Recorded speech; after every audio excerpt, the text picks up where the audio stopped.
Glad to have you with us. This is Business Incorporated on Channels Television. I am BC Adibaya. On today's show, the African Development Bank supports smallholder farmers with $3.39 million grant. Tanzania's export increases by more than $100 million in February. And the shortage of dollars in Sudan hits tea sales from Kenya. But first, let's hit the markets. And major markets in Africa were mostly positive at intraday. The EGX30 was up 0.85%, while the NSC was up 0.08% at intraday. However, the GSC was down 0.25%. Kenya closed in the green on Wednesday. In Dubai and Abu Dhabi, stock markets slid today, pulled down by firms which traded ex-dividend, while most major Gulf markets fell. Dubai's index declined 0.54%, while Dubai investments plunged 8% as the stock traded ex-dividend. The Abu Dhabi index was down 0.05%, led by a 6.4% decrease in energy company Danagas after the stock went ex-dividend. Now, Qatar's blue chip index fell 0.06%. As markets heavyweight industries, Qatar dipped 1.6% for the third straight session. However, Saudi index edged up 0.14%, with Arabian cement adding 2.5% after posting a first quarter profit from a loss a year earlier.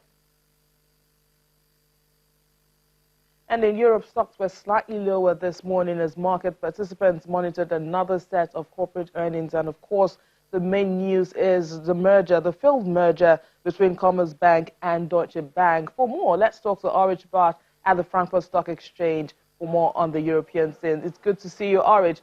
Now, the controversial merger talks between Commerzbank and Deutsche Bank, which are Germany's two biggest banks, have ended. Now, the banks have released official statements today. What reasons did they give? Well, they say that it would not have given added value had they gone together, weighing all the risks and the opportunities. A spokesman for the Deutsche Bank, for example, mentioned capital costs, restructuring costs, and also the consequences for the profits.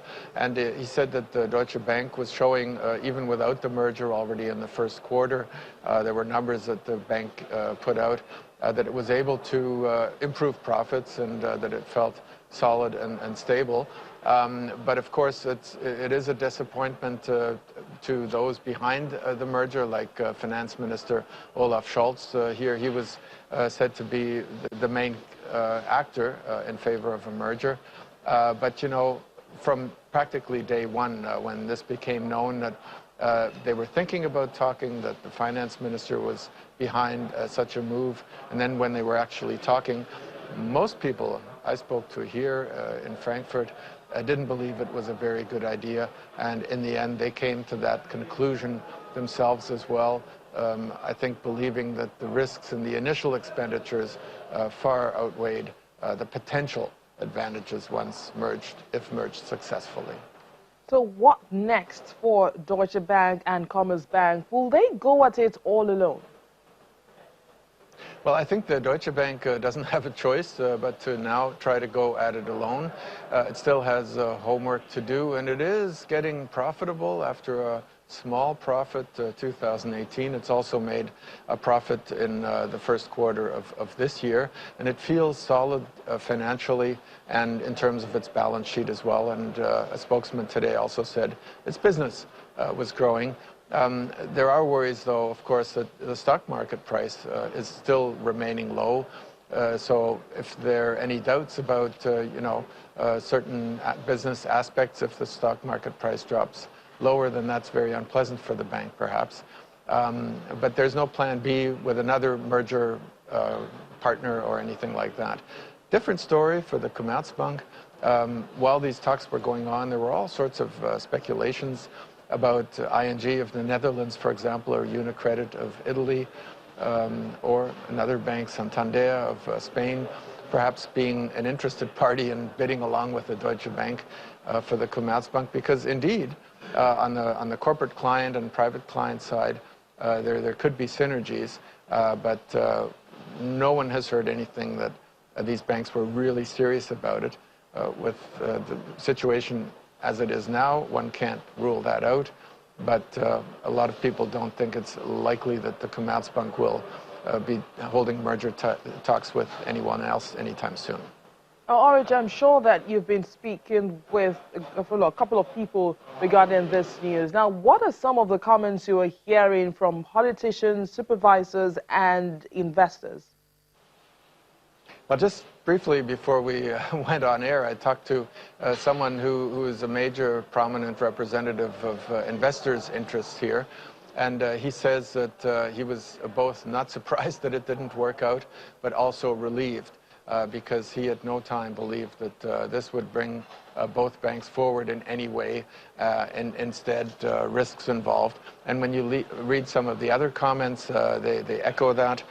From the CDU, for example, a spokesman there said today that economic sense won out over pipe dreams. Financial spokesman for the Bundestag Greens, the Green Party, said that she didn't expect anything else. Why anyone would have got an idea that this makes sense? That was a wrong idea in the first place. And interesting also, the Bundesbank weighing in. It's one of the supervisors of the banks here in Germany, saying that it believes that even without a merger, Deutsche Bank and Commerzbank are solid and stable. And perhaps a word also from the believed instigator who allegedly instigated this process and whom the banks went into these talks for. That's German Finance Minister Olaf Scholz of the Social Democrats. He is being quoted with the statement that he continues to believe that globally active German industry companies need globally active and competent banks in order to accompany them and serve them abroad. What he exactly means by that, one would have to ask him. I'm looking forward to the first person who actually gets a clear explanation what he means after this merger has failed. I'm sure we all have our eyes on that. Well, thanks, Orage, for these updates, and see you again tomorrow.